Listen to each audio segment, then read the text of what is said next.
La cosa que más me daba miedo antes de morir era rezar y no saber si alguien del otro lado estaba escuchando. Ese silencio después de una oración. Esa sensación de que las palabras salían de tu boca y se disolvían en el aire, como vapor, sin destino, sin receptor, sin ninguna señal de que hubieran llegado a algún lugar. Ya no tengo ese miedo. Lo perdí el día que estuve 90 minutos con el cerebro sin actividad en una cama de hospital. Lo perdí porque vi a dónde van las oraciones. Vi exactamente cómo llegan. Vi lo que parecen cuando aterrizan del otro lado. Y lo que vi cambió completamente la manera en que entiendo cada palabra que le digo a Dios desde entonces. Mi nombre es Elena Mora, tengo 47 años, vivo en Monterrey, soy maestra de primaria desde hace 19 años y el 11 de febrero de 2021, los médicos del hospital universitario me declararon con muerte cerebral durante 90 minutos. Si eres nuevo en este canal, suscríbete ahora. Lo que voy a contarte hoy no lo vas a escuchar en ningún otro lado de la misma manera. Y si algo de lo que digo te resuena, si algo te abre una pregunta que no puedes quitarte de la cabeza, escríbelo en los comentarios. Quiero leerlo. Necesito saber qué te movió, porque esto no termina en mí. Nunca fue para quedarme con ello. Hay dos maneras de contarle a alguien lo que me pasó. La primera es la manera en que me lo contaron a mí después de despertar. La segunda es la manera en que yo lo viví desde adentro. Son dos historias completamente distintas. Me voy a quedar con las dos, porque una sin la otra no está completa. La historia que me contaron los médicos empieza con una mujer de 44 años que llegó al servicio de urgencias con un aneurisma cerebral, que ninguno de sus síntomas anteriores había anunciado de manera clara. Jaquecas que yo llevaba semanas atribuyendo al estrés del trabajo, a los grupos de 32 niños de 9 años, a las calificaciones, al ruido constante de una vida que no para. El aneurisma explotó un miércoles por la tarde, mientras yo corregía cuadernos sentada en la cocina de mi casa. Mi hija mayor, que tenía 16 años en ese momento, me encontró en el piso con una convulsión activa y llamó a emergencias. Lo que los médicos encontraron cuando llegué al hospital quedó registrado en un expediente que yo he leído varias veces desde entonces. El electroencefalograma mostraba actividad eléctrica cerebral plana, cero actividad, no disminuida, no irregular, plana.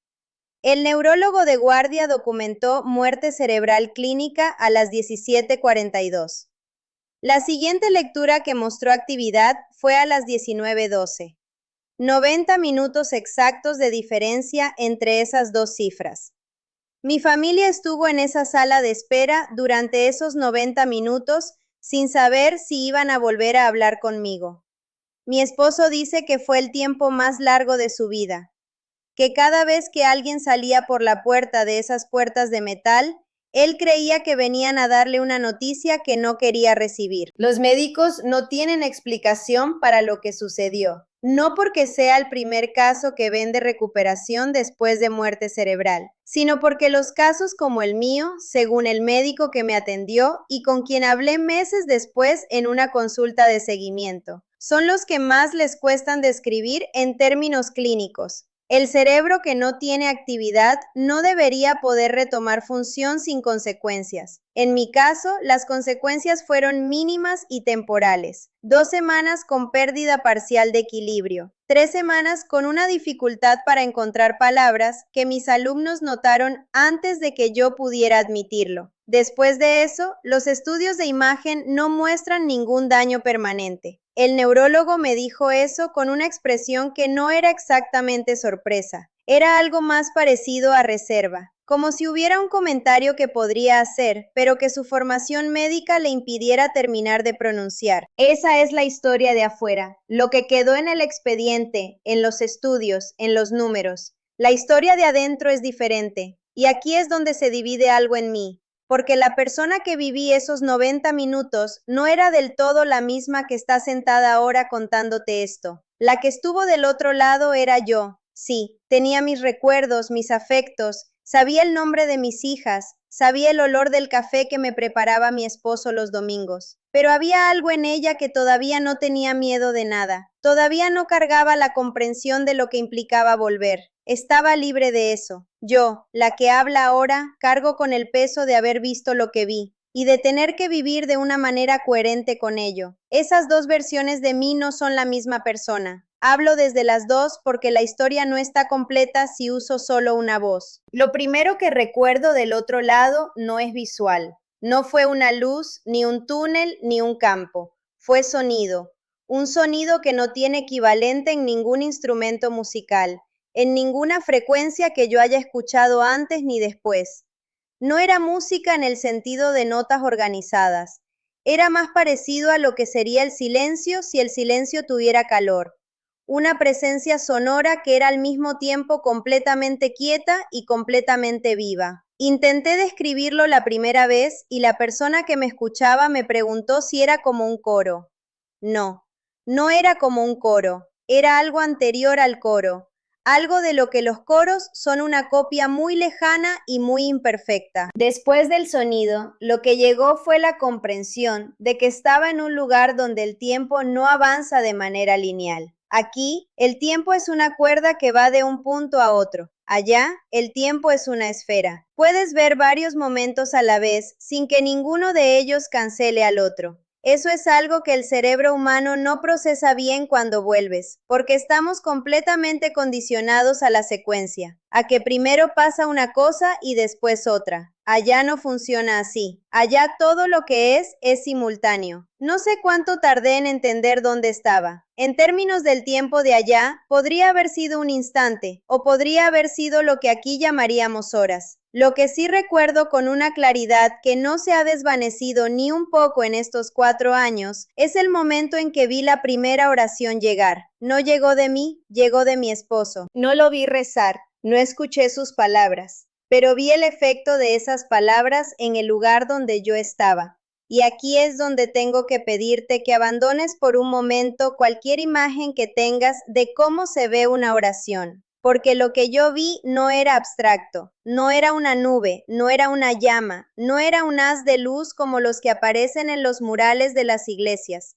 Era algo completamente concreto y al mismo tiempo completamente imposible de describir con las palabras que tenemos disponibles. La oración de mi esposo llegó como una estructura, como algo que tenía forma, que tenía peso, que tenía un color que no existe en el espectro visible. No azul, no dorado, no blanco, algo anterior a esos colores, algo que esos colores intentan imitar sin conseguirlo nunca del todo.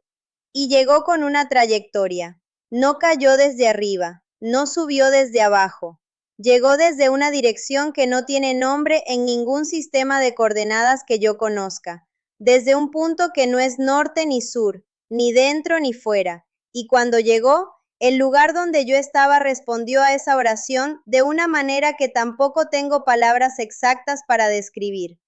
Fue como si ese lugar la estuviera esperando, como si hubiera un espacio exactamente del tamaño de esa oración que había estado ahí, ya preparado, desde antes de que mi esposo abriera la boca. Eso fue lo que me rompió por completo, no la luz, no el sonido, no la comprensión de que estaba del otro lado. Lo que me rompió fue entender que cada oración tiene un espacio preparado de antemano, que no llegan a un lugar genérico, a un cuarto de almacenamiento donde se acumulan sin distinción. Llegan a un lugar específico, un lugar que existe por y para esa oración exacta, en ese momento exacto, pronunciada por esa persona exacta. Y entonces llegaron más. No todas al mismo tiempo, pero en un flujo continuo que no paraba. Algunas llegaban con la estructura de lo que aquí llamaríamos urgencia. Otras llegaban con algo que se parecía a la gratitud, aunque la gratitud de allá tiene una densidad que la gratitud de aquí no tiene todavía. Algunas llegaban incompletas, como si la persona que las pronunciaba no hubiera podido terminar de decir lo que quería decir. Esas también tenían su espacio, esas también llegaban. No hace falta terminar una oración para que llegue, no hace falta tener las palabras perfectas, no hace falta estar arrodillado en un templo con las manos en la posición correcta. Lo que determina que una oración llegue no es su forma, es su origen. Lo que me mostraron después de eso fue más difícil de recibir que lo anterior. Me mostraron oraciones que habían llegado hacía mucho tiempo,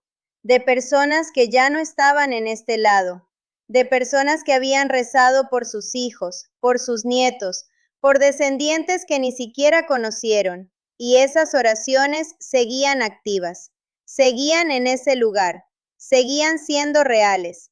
El tiempo aquí las había vuelto historia, las había convertido en algo que alguien mencionaba de pasada, la abuela que rezaba mucho, la bisabuela que se arrodillaba cada noche, pero allá no eran historia, eran presentes, vivas, con la misma densidad que tenían el día que fueron pronunciadas. No recibí un nombre que asociara a esas oraciones, pero recibí algo más preciso que un nombre. Recibí la comprensión de que hay personas que hoy están siendo protegidas, sostenidas, guiadas por oraciones que alguien pronunció por ellas mucho antes de que nacieran. Que el amor que se convierte en oración no obedece las leyes del tiempo que nosotros conocemos. Que hay una clase de herencia que no se puede grabar, que no se puede robar, que no se puede perder, aunque la persona que la creó ya no esté aquí. Eso es lo primero que le digo a alguien cuando rezar le parece inútil. Cuando me dice que lleva años rezando por alguien y no ve ningún resultado. Que reza por un hijo que no cambia, por una persona que sigue haciendo lo mismo, por una situación que no se mueve. Le digo que allá no es así, que allá el resultado de una oración no siempre se lee en el tiempo inmediato donde fue pronunciada, y que eso no significa que no llegó. Significa que tiene un destino que todavía no podemos ver desde aquí. Volví. No sé exactamente cómo. No fue una decisión que tomé yo. Fue algo que sucedió. Igual que sucedió irme. Una cosa se convirtió en otra. El sonido que era el lugar donde yo estaba se convirtió en el ruido de los monitores del hospital. La temperatura de allá se convirtió en el frío del aire acondicionado de terapia intensiva. Y lo primero que sentí al volver fue el peso del cuerpo, el peso de la gravedad, el peso de tener límites físicos donde antes no había ninguno. Después sentí el dolor, que era real y que era fuerte, pero que se sentía completamente secundario comparado con lo que acababa de perder. Lo que perdí al volver fue el contacto directo con ese lugar, la percepción inmediata de esa dimensión donde las oraciones son visibles. Acá no podemos verlo. Acá operamos con fe, que es la capacidad de actuar como si lo que no vemos fuera real. Allá la fe no hace falta porque la realidad es completamente visible. Volver fue, en ese sentido, una pérdida real. No lo cambiaría. Sé que tenga que volver, pero tampoco voy a fingir que no hubo algo que se perdió en el regreso. Los primeros meses después de despertar fueron los más complicados de toda mi vida. No por el proceso de recuperación física, que fue más rápido de lo que los médicos esperaban, sino por el proceso de aprender a rezar de una manera completamente diferente a como había rezado hasta entonces. Antes de morir, yo rezaba con listas. Tenía una lista mental de cosas que necesitaba, de personas por quienes pedir, de situaciones que quería que cambiaran. Rezaba con dirección específica, como quien llena una solicitud y la entrega en una ventanilla. Lo que necesito, el plazo en el que lo necesito, el resultado esperado. Era ordenada, era constante, pero era también completamente mecánica. Era el movimiento de los labios sin la conexión del origen que hace que una oración tenga peso real cuando llega al otro lado. Lo que aprendí allá me cambió el método de manera fundamental, no el acto de rezar, el origen desde donde rezar. Lo que determina el peso de una oración, lo que vi claramente en ese lugar, no es la cantidad de palabras, no es la duración, no es la frecuencia, no es si se pronuncia en voz alta o en silencio, de rodillas o caminando, en un templo o en el baño de un hospital llorando con las manos apoyadas en el lavabo. Lo que determina el peso de una oración es de dónde viene en ti, si viene de un lugar en ti que es real, que no está actuando, que no está intentando parecer suficientemente devoto o suficientemente humilde o suficientemente desesperado para merecer una respuesta. Si viene de un lugar que simplemente es, sin cálculo, sin performance, sin la conciencia de que hay alguien mirando y evaluando tu manera de rezar. Eso fue lo que tuve que aprender a encontrar en mí, y fue más difícil de lo que esperaba. Soy maestra. Mi vida entera está organizada alrededor de la necesidad de presentar las cosas de cierta manera para que otros las reciban bien. Explico, estructuro, selecciono qué decir y cómo decirlo, para que tenga el efecto correcto en quien me escucha. Ese hábito, que es funcional y necesario en el salón de clases, se había infiltrado completamente en mi manera de rezar. Rezaba como si le estuviera explicando a Dios mis necesidades de la manera más clara posible, como si el problema fuera que no había comprendido bien lo que yo le pedía la vez anterior. Aprender a rezar desde un lugar diferente me tomó más de un año, y hay días que todavía no lo logro del todo. Hay días que caigo de regreso al hábito viejo, a la lista, a la solicitud ordenada, y me doy cuenta a mitad de la oración,